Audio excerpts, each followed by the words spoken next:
Yeah, my name is Athol Park and I'm a volunteer with Beyond Blue and I've got a confession to make. I'm a virgin. This is the first talk I've ever given for Beyond Blue. Okay, so thanks very much, guys. So, and look, thank you. Really, honestly, thank you very much for the opportunity of coming down to talk. Because I've been involved in working with anxiety and depression since I went through it many years ago, and it's not very often that you find people that are open to wanting to hear about it, to listen about it. So, and from Beyond Blue's point of view, again, thank you very much. Thanks very much for organising it, Ernie, whoever had the instigation to do it. Good on you guys, well done. It's great. All right, so.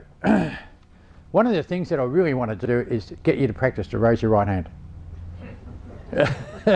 Cool. Okay.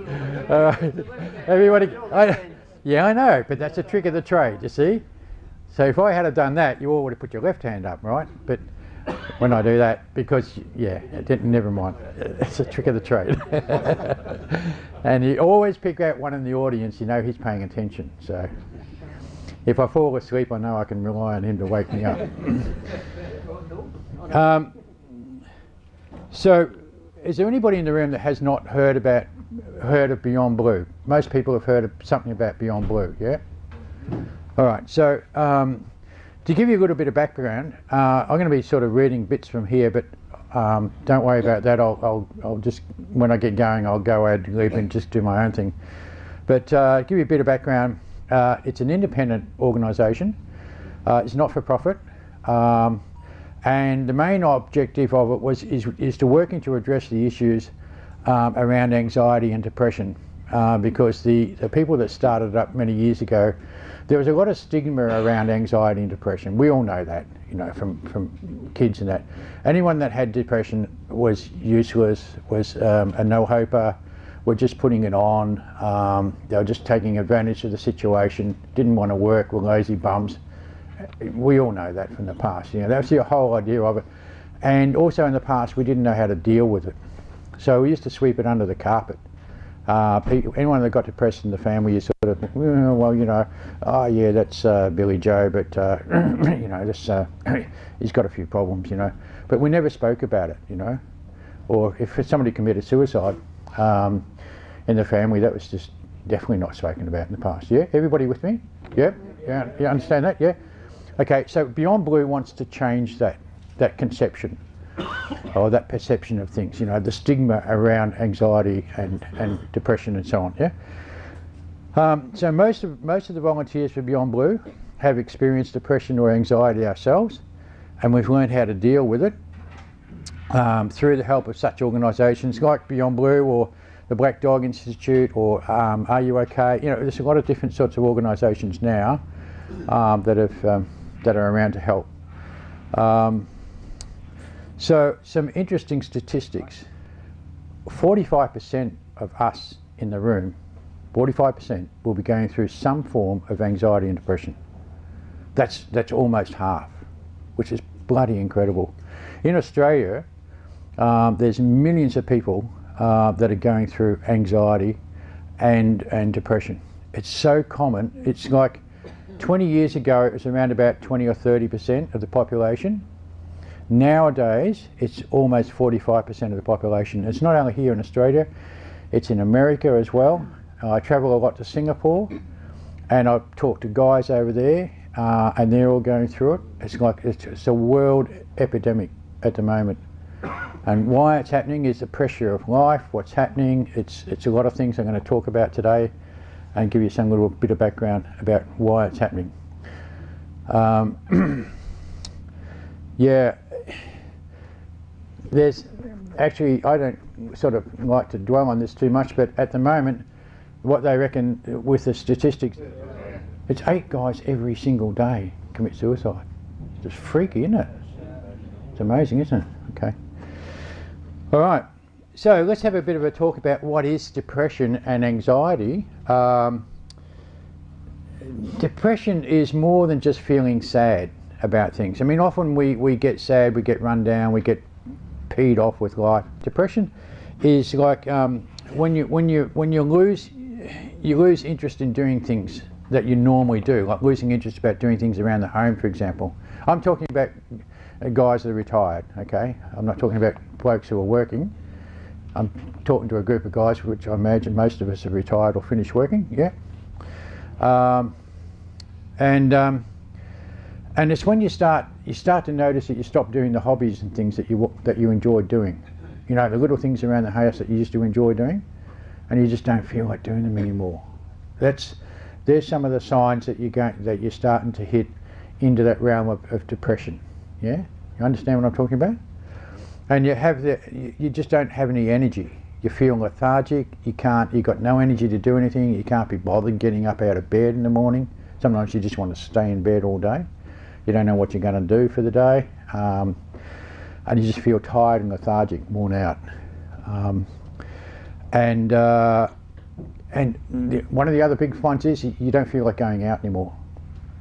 You just feel like staying at home, not socialising. You can't be bothered putting up with people. You can't make the effort to get out and do those sorts of things. Yeah, you just want to stay at home and avoid people, and with people that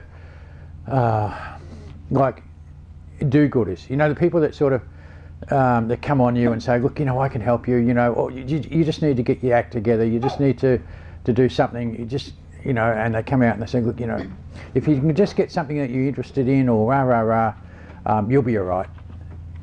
You tend to want to try and avoid those sorts of people, and the people that want to help you most, you tend to avoid them. And relying on alcohol and sedatives or other drugs that are going to pick me up. And I'm talking about drugs like drinking heaps of coffee, chocolate, and sweets and all those sorts of things. You know, you start to eat sweets because they make you feel better. You might not notice it at the time, but they actually do that. And I'll talk about what happens when you eat sugar and how it goes to the brain and what it does and so on. So anxiety and depression, it's more than just sort of little feelings. It's when it gets to the point where it starts to control your life, you know. That's when you need to notice it. The reason why I'm explaining this to you is that because I want you to be aware of that. When you start to notice these sorts of things happening in your life, that's when you need to do something about it. You need to talk to other people. You need to go out and seek some help. Go to your GP, or you talk about it amongst your mates in the shed. Come out and speak about it. Sharing your thoughts and feelings. It's not usually very easy for men to talk to their missus about it, or their spouse. And I'll explain why that is a little later. But getting counselling is a great help. There's people that are trained in being able to counsel people, and look, it doesn't hurt to go and get counselling. I'll never forget when I went through depression. I was living in Bundaberg, and this lady said, "Oh," she said, "you need to go to the mental health hospital," you know. And man, that was freaky. And anyway, I went there, and this little girl came out just out of uni. She said, "Oh, hi, can I help you?" And I said, "Probably not." You know, I'm 45 years old, you know, been there, done that, and my head's all screwed up. Anyway, she said, "Oh, you've got to do this test." And I thought, oh, yeah, here we go. So anyway, I sat down there and I went through all the questionnaire and that, and blah, blah, blah. And after a couple of hours, I'd finished that, and I said, "Oh, I finished it." She said, "Oh, okay, that's good." Anyway, she said, "Come back next week, I'll give you the results," you know. So I went back next week, and knees were still shaking. Anyway, I got in there, and she said, "You got a high mark." She said, "In fact, you got the highest mark. You got a higher mark than we've even studied at university, you know." And I'm thinking, oh, great. I'm not so bad after all, you know. Getting a high mark for that, at least I got a high mark for something. And she said, no, she said, "You should have got a low mark." She said, "In fact, did you realise for half an hour during the middle of the test?" And I thought, no way. She said, "Yeah." She said, you're wretched." And yeah, so basically that's where I was. I had a total mental breakdown. It was so bad, I lost my business, lost my wife, lost my kids, and I ended up on the streets. I ended up in a caravan park in Bundaberg actually, and lived on the gutter's edge. Wow, the guy next door to me got knifed. Yeah, talk about a crazy place. The bloke on the other side, he was an alcoholic and he died of blood poisoning. And yeah, so. But anyway, it's a long story. I ended up going to the doctors who was right across the road. And I just thought I wasn't working hard enough, really, honestly.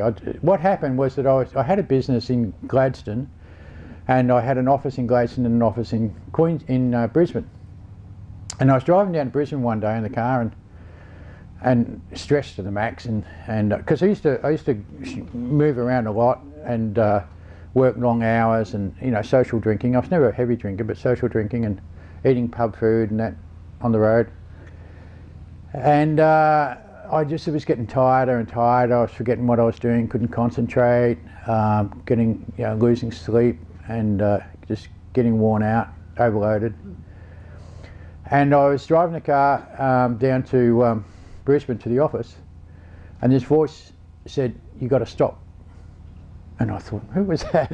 I sort of look around the car, and there's nobody in the car, and I'm thinking, geez, I'm going nuts here, Anyway, I got down to the office and I was talking to my colleagues down there, and I was reading something on the computer. And I read this paragraph on the computer, and I looked at it and I read it, and I said, guys, I said, I've got no idea what this is on about. What's this person talking about? I just can't get the gist of it, And my colleague, my partner, said to me, he said, "What are you talking about?" He said, "You wrote that." He said, "You wrote that yesterday." And I thought, Jesus Christ, I wrote that yesterday and I had no idea what it was about. And that's when I realised that I had to stop. I realised that something was wrong. And from an engineer's point of view, when you realise something's wrong, something's broken, you've got to do something about it. So that's when I walked out of the business and lost everything I had. Big arguments with the partner. Found out later on he was ripping me off anyway. But yeah, usual story. Anyway, I ended up in Bundaberg and went to the doctors across the road from there, and I was very, very lucky because it was really hard to explain what was going on for myself because I really didn't understand what was happening. I just couldn't get my act together, I just couldn't think properly. I couldn't work. I didn't know what was going on. I'd break into tears, the drop of a hat. And anyway, the doctor, he said, "I know what you're going through, son." And he said, "I was a pilot. I used to fly, I still do." He said, "I fly aeroplanes. And I was flying this light aircraft and it crashed and 4 of the people in the plane died except me." He said, "So I know exactly what you're going through." You can imagine how he felt, And he said, "You need to take 3 years off work." And he didn't know I wasn't working at the time. He said, "You need to take 3 years off work." And I said, No, I'm just not working hard and not smart enough, He said, "No, you have to stop what you're doing, So anyway, I ended up back in the caravan, and some mornings I wouldn't even get out of bed. I'd just stay there all day. And if I did get out of bed, I'd get out and I'd think, "Oh, okay, I'll have breakfast. Yeah, that's what I'll do. I'll make some toast for breakfast." And then I think, well, okay, I've got to get the butter out of the fridge. Oh, that's right. Then I've got to get the bread out. Where's the toaster? And anyway, I'd be lucky if I'd made a piece of toast with butter and Vegemite on it or something by 3 o'clock in the afternoon. Because I'd sit there and I'd just stare at nothing. My brain had stopped working. Okay, so to some extent, people in the room, you can probably relate to what I'm saying. This was pretty severe, but we've all had those bits of memory losses and forgetting what we're doing, and finding it hard to concentrate and so on.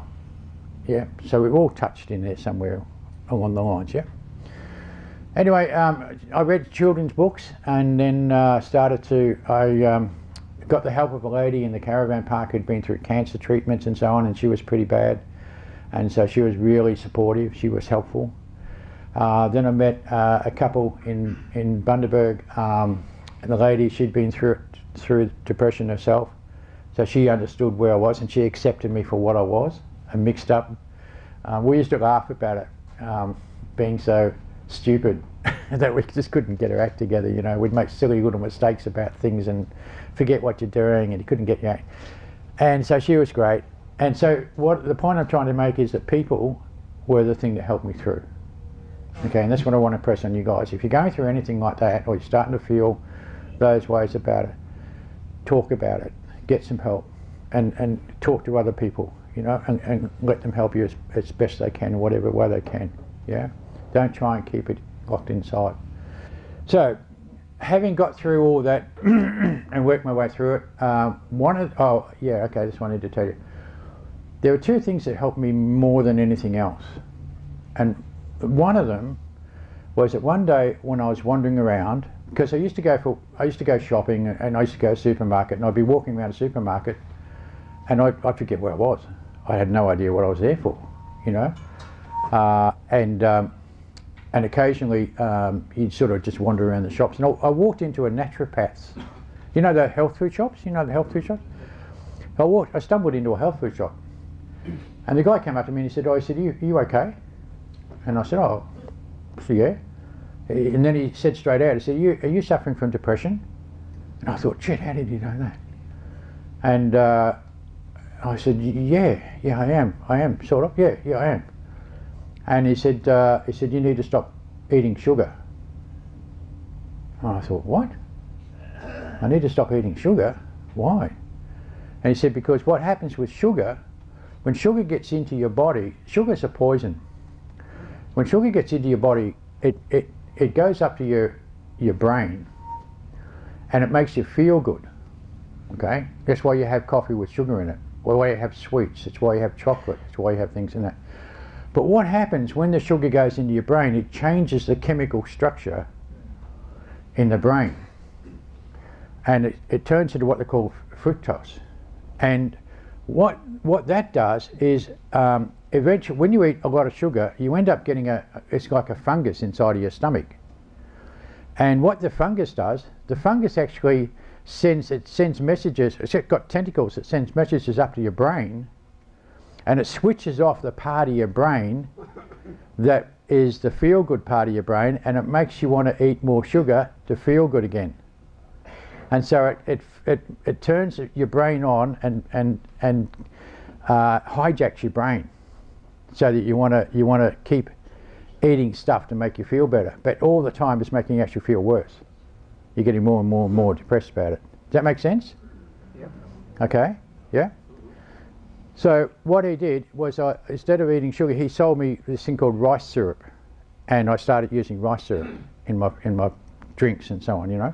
And he also told me to cut down on coffee and so on and so on and so on. So that was the first thing I did, and then I started to change my diet. Instead of eating processed packaged foods, I started to eat more healthy foods, vegetables and things. So I was gradually getting my head together to start to be able to make these sorts of things, you know what I mean? And the second thing I did was exercise. I used to be Taekwondo, I used to be into Taekwondo, and I went back into martial arts again. I went into the local place that was running Taekwondo exercise, and I got back into doing martial arts and exercise and that. And what exercise does, movement, is exercise creates dopamine. You probably heard of that somewhere along the line. Dopamine is the good feel drug that goes on in your brain. Yeah, marijuana and all that stuff, that's why they call it getting doped. That's why they call it dope. Because it produces dopamine and makes you feel good. But you actually produce more dopamine in your gut than you can get from any other source. The trouble is, as we get older, our guts don't work quite as well, and we don't produce so much dopamine. So as we get older, we don't have that sort of real, you know, when you're 20 years old and you're on top of the world and everything's like, wow, far out, man, I'm going out tonight, you know, you're all excited, da da da da. Everyone remember that? Come on, let's practice, yeah? Remember that? A long time ago. Yeah, okay, so how many people experience that now? One. And look at the age of him. Yeah, cool. Here's another one. Geez, he can lie well, can't he? Okay. And that's because the gut's not producing so much of the dopamine anymore. The reason why I'm telling you this is because I believe that by me understanding what was going on inside of myself, it made it a lot easier for me to cope with what was going on, yeah? Yeah. And it also made it a lot easier for me then to go and source some help and to find out what's going to help me and what's not going to help me, yeah? Okay. So, gradually I got better, got back into engineering again, ended up doing pretty well. I ran some pretty big projects, pulled off a few stunts. And the last job I had, ended up being the senior project manager for Boeing aircraft in Australia, down here at Fisherman's Bend. Yep.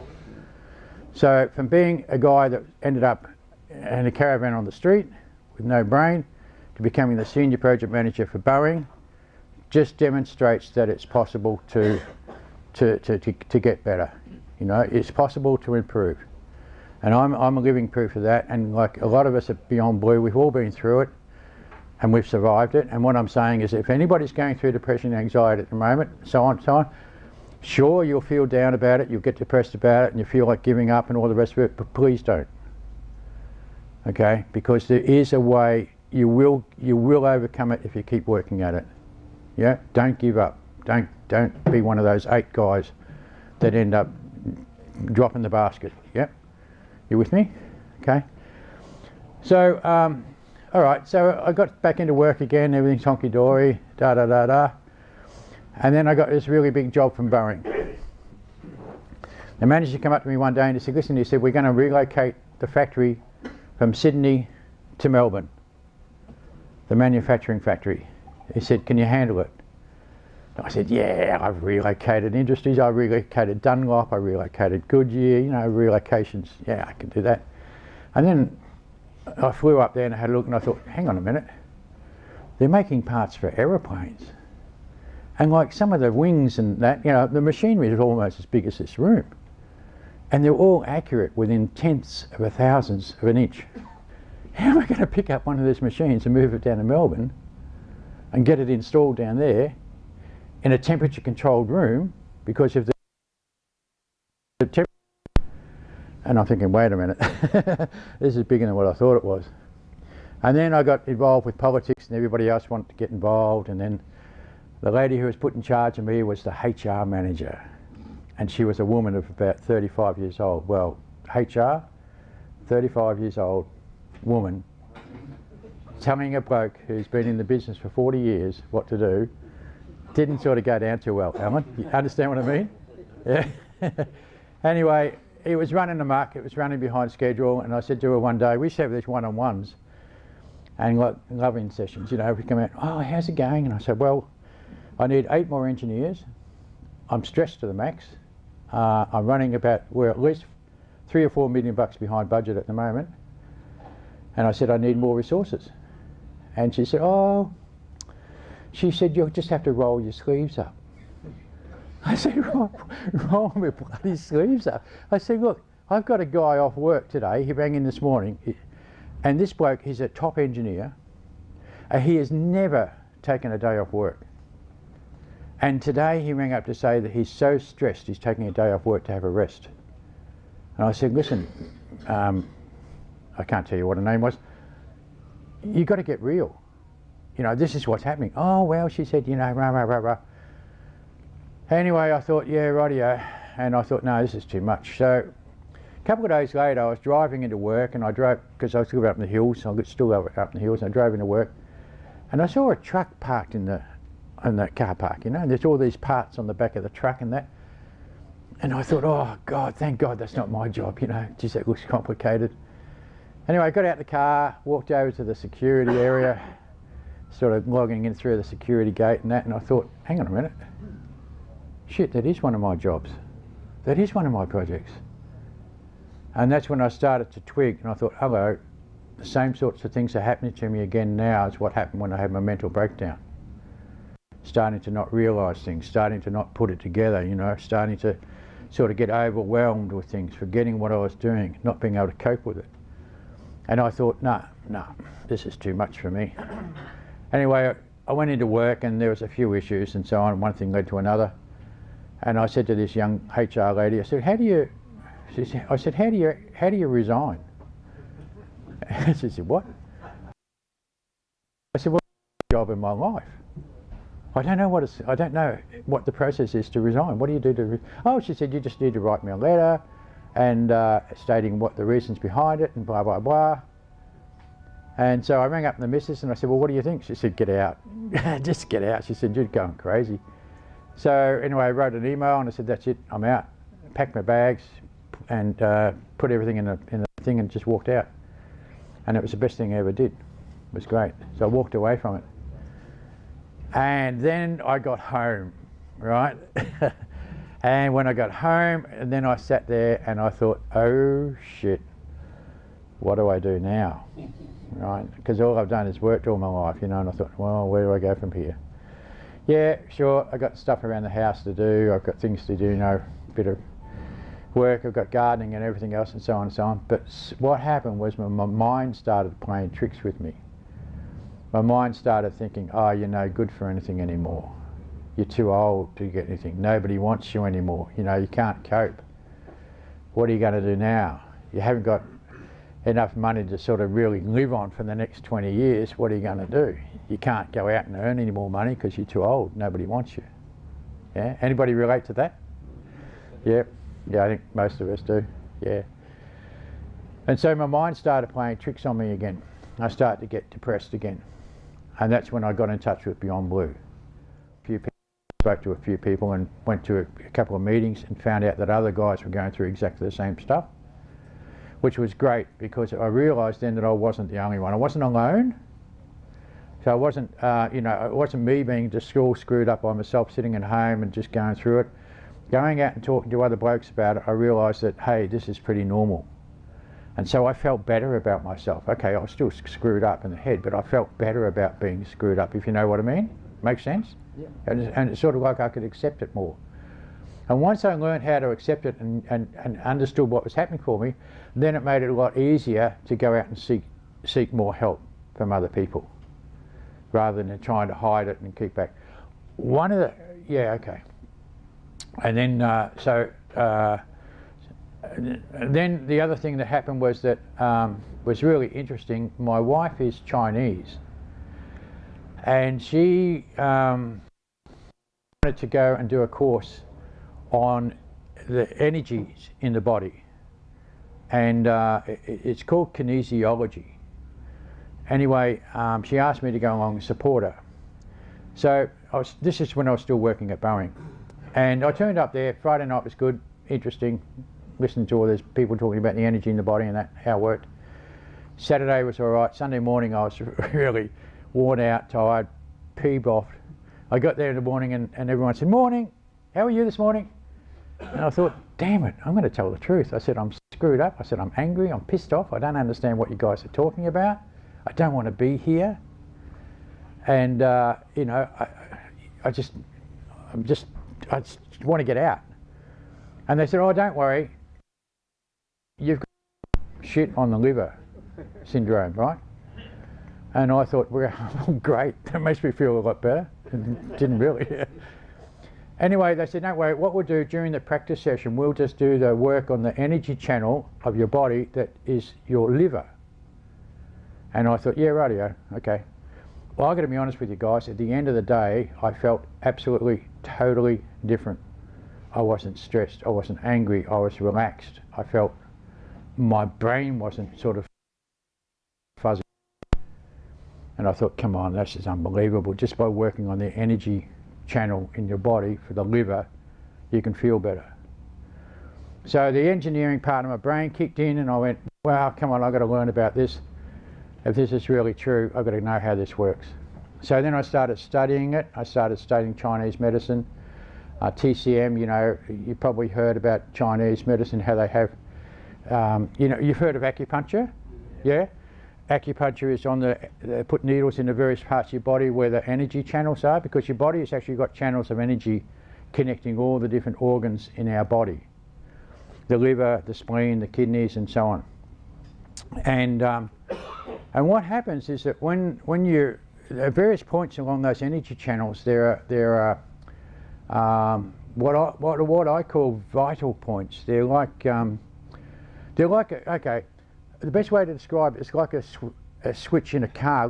Just imagine that our body is like a car, It's got just all those channels inside. It's got the wiring inside a car. Yeah, you've got a starter motor, you've got an ignition switch, you've got a petrol pump, you've got yeah, all those different components. Now when you turn on the ignition switch in your car, it sends electricity down to the starter motor, it turns on the power so that your spark plugs are going to work, it gets the petrol pump going, it ignites the engine, turns the engine over and starts the car. Yeah, basically. Makes sense? Well, it's exactly the same in your body. When you energize those particular switches in your body, it sends energy through your brain and your body and your gut-brain connection things, and it kickstarts and helps to actually change the energy levels in the parts of your body that are creating feelings and emotions. Make sense? So then I studied that and found there's ways that there are different points in your body, acupressure points that you can press, and it helps to actually relieve the feelings. If you're feeling depressed or something, there's different points you can press that takes those feelings away. Now I'm not going to go into any great detail on all of that. I'm just sharing with you what happened for me, because this is a bit outside the scope and a bit outside the sort of the work that Beyond Blue do. They sort of go down the track of using psychologists and counselling and cognitive therapy and that type of thing, which is the mainstream way of doing things, and medication and so on, which I'm not saying doesn't work, don't get me wrong. I've been through all that, I've done that, I've had tremendous help from counsellors and psychologists and everybody else. I'm just sharing with you what happened for me, okay? And if anybody wants to hear about it later on, I can come back some other time and I can explain all of that better and how it works. So, one of the things the other thing I want to talk about is what happens for men. One of the things that that happens for guys is that as we grow older, we change. Our hormones change. What's happening in our body changes. Right? When we're young and 20 years, how am I going for time, by the way? Another 5. When we're young, and we've got lots of energy and testosterone around our body, and we get all, you know, when we're 10 and 12 years old, like me, for example, I was interested in everything. I was curious. I wanted to know how things worked. And I had this enormous drive and a passion about finding out how things worked.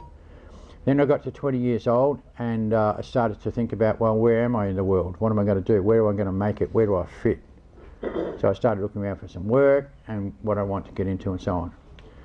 And then around in your late 20s, you start to, the testosterone is really kicking in by that time, and you're starting to want to improve yourself. So you're starting to compete against other guys so that you can get better, you can get more money, and you start thinking about having a family. 30 years old, you're starting to get kids, and then you get responsibilities, so your thinking patterns start to change again. You become not quite so wild, but you begin to sort of concentrate on what you're doing, not take so many risks and so on. Now, and then when you get to 40 years old, 40 years old is when you start to get to the point where you're 40 years old and you're thinking, hang on a minute, I'm bloody halfway there. Hell, I've been here 40 years. What have I achieved in 40 years? Where am I? What do I want to, you know, what do I really want to do? I've only got 40 years left, basically. So you're starting to think about, and that's when you go through midlife crisis. Now what's happening, the thing that makes those changes happening is the hormones and the chemicals and the things that's happening inside your body. And that process that happens there. Now, unfortunately, at the same time, what's happening for women is going through hormonal changes as well. And around about the age of 45, 50 years old, when most of us have breakdowns, or midlife crisis, or we have big turmoils and upsets and so on, is because what's happening at the same time is the women are getting to the point where they've grown up, the kids are off their hands, they've been focusing, all their hormones have been gearing them up for looking after the family, running the kids around, cooking, cleaning, rah, rah, rah, all that sort of stuff. And when they get to that stage, they're starting to think, well, wait a minute, who am I? where am I? And they start to try and find what it is that they really want to do in life. Now, unfortunately for us guys, what happens is that most women get to the point where the biggest problem they have in life is us. Yeah. Right, and so they start to sort of find fault in us. They start to pick on us, and they start to sort of drive you nuts. Okay. And so, yeah, I can see this relates to a lot of guys. And we just want to, we just, and it pisses you off. Yeah, you know, and you can't help it, but you know, they say something and you just get angry, and it just, you know, and you're back by. It's not really me. I wish I hadn't have done that. It's not really me. Okay. So, what I'm telling you is that where that anger and that stuff is coming from is not because you're a bad sort of a guy at all. Where it's coming from is in your gut and in your body. Because over the years, most blokes like me, and most of us that either worked on in the work area, most of us have had fatty foods. We eat fish and chips. We drink sports drinks. We drink beer throughout our life, you know. And we've been on diets like the missus. I mean, my ex-wife. She was a typical Aussie housewife, meat and 3 veg, and there's nothing wrong with that, but if you're consistently doing it all the time, eating potatoes all the time, it ends up making your liver and your kidneys and your spleen and so on dysfunctional. So as you get older, right, and the age we are, we need to start to change what we eat, our diet. So eating more vegetables, cutting down on the meats, eating more fish, trying to stay away from alcohol as much as you can. If you're going to drink alcohol, drink whiskies or spirits and not beer, because beer has got yeast in it, and the yeast makes that candida grow inside your stomach, and it makes you feel worse. You drink a few beers, I mean, we all know it. You feel down, you go and have a few beers and you feel great, and then after about an hour or so you feel worse than what you were before. Yep, we've all been through that. And that's because of the yeast and the stuff and the sugar and that's in those. So start to avoid those sorts of things, yeah? What else can I say? That the biggest thing is to realise that when you do respond like that to the missus and that, don't blame yourself for it. Don't get down on yourself for it. Recognise that it's something that's happening inside of your body that's making you do that, making you feel that way, making you react that way. You're actually okay. You're not a bad bloke at all. Right? So it's not that you're turning into an arsehole or you're turning into something which is... And women will say, you know, oh, you know, you don't love me anymore, blah, blah, blah. It's not that you don't love them anymore, it's just that you're getting these reactions coming up inside of you. Yeah? All right, so learn how to eat better food. And this involves having to teach the missus how to cook differently as well, and so on. Yeah. Yeah. So, and that you don't have metal pans in your kitchen. That's exactly right. And you're dead right. What you're saying is dead right. And I've been putting a lot of thought into it, and I'm just thinking, I'm wondering how can I possibly do that, you know?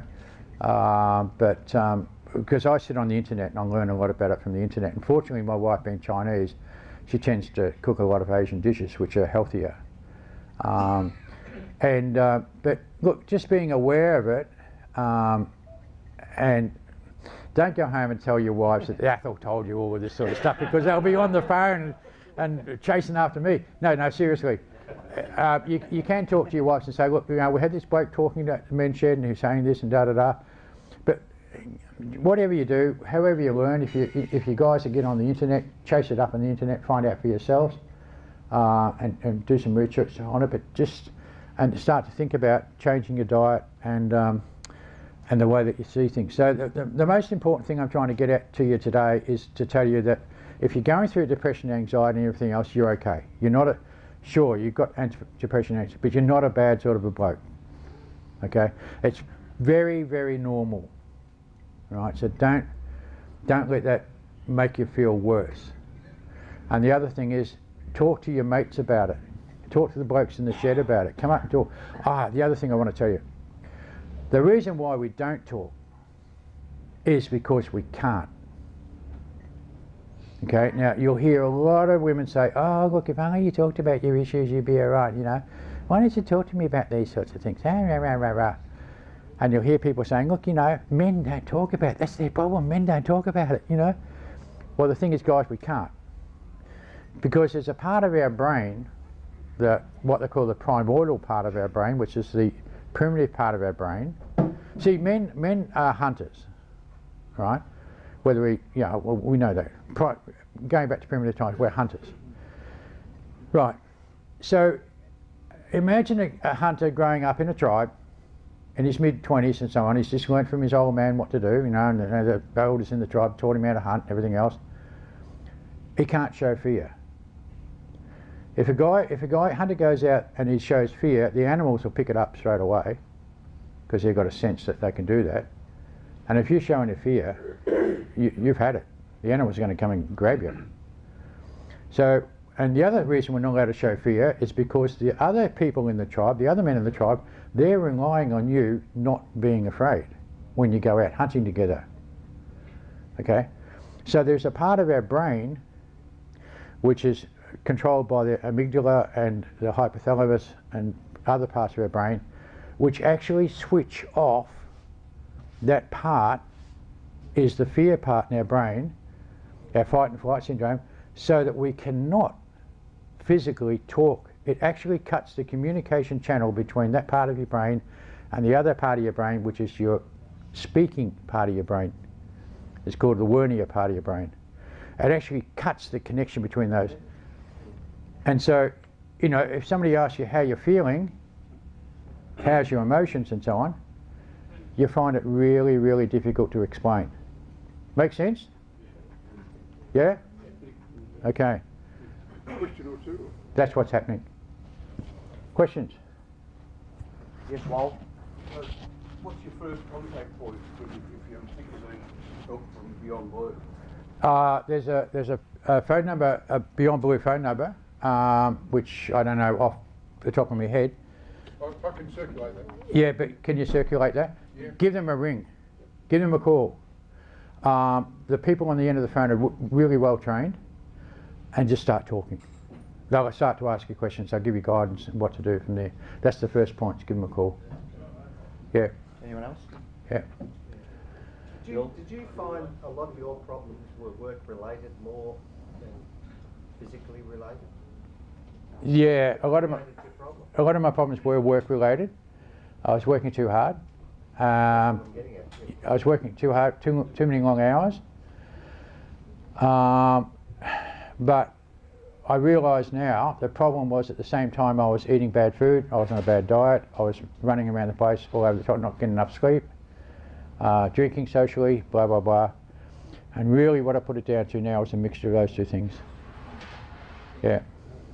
Yeah. Kevin?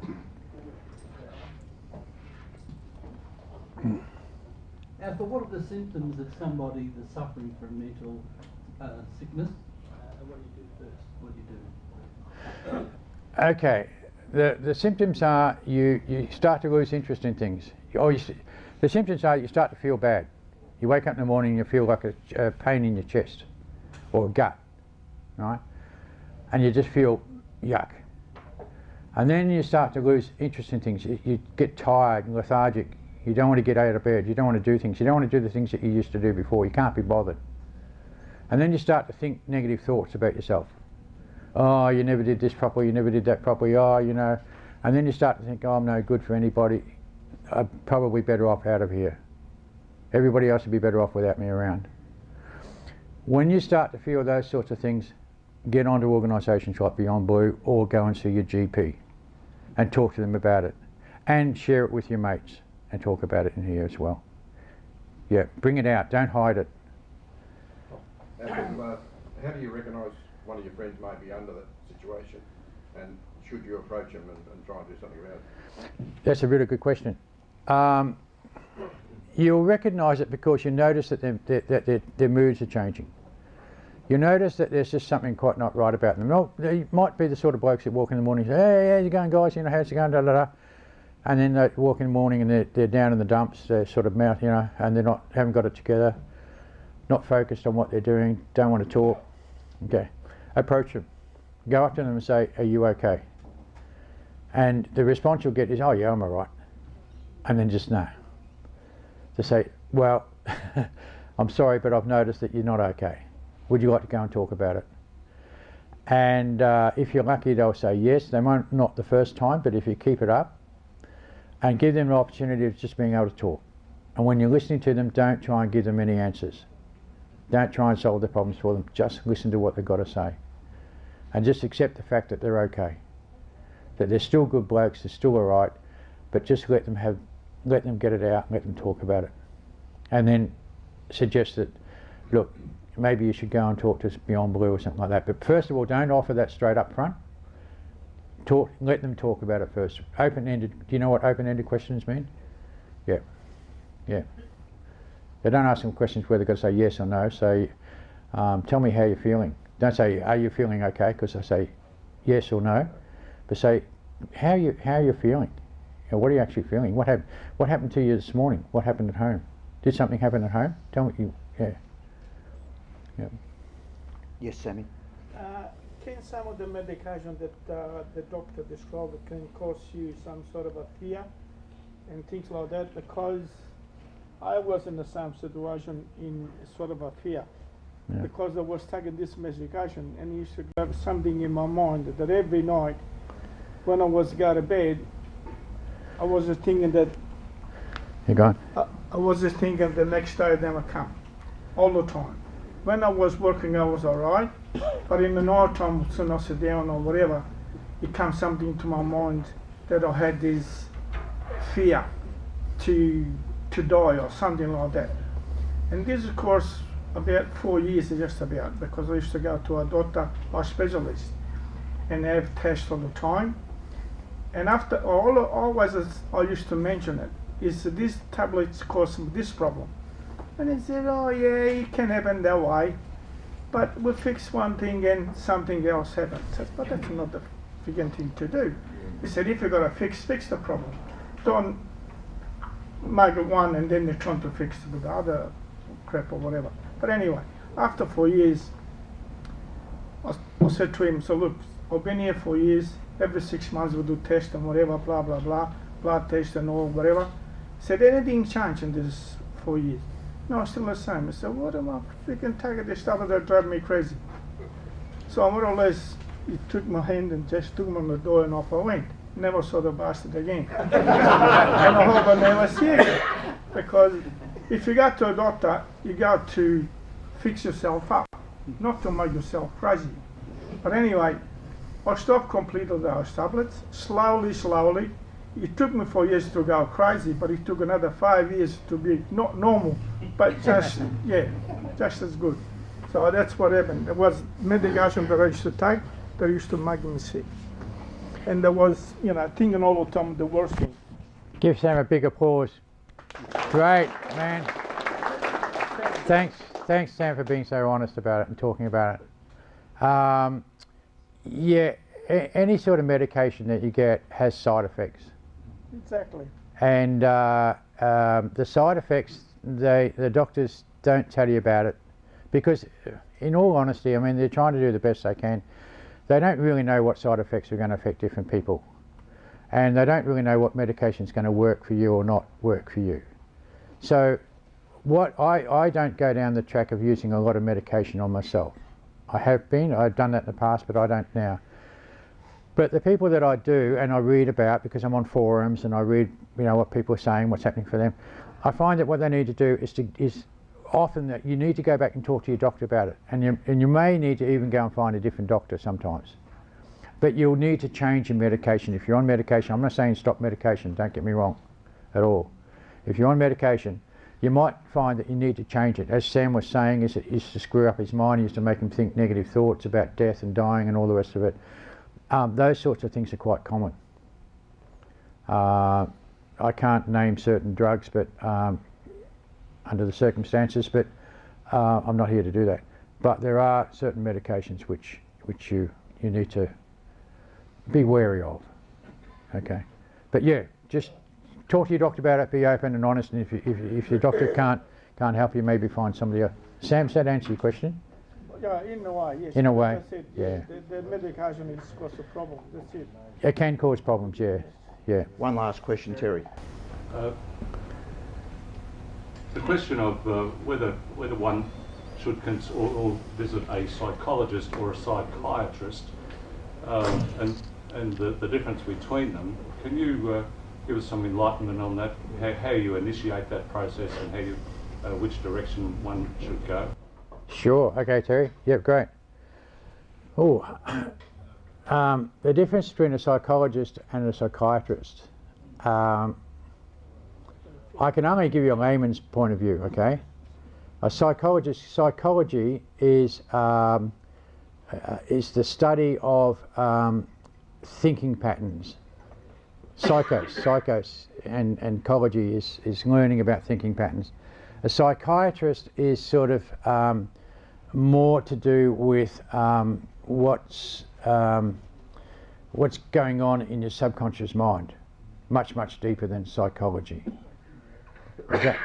So psychiatrist analyses your brain, gets inside your brain. A psychologist tends to talk to you and find out what's happening in your life and talk to you around how you can change, that sort of thing.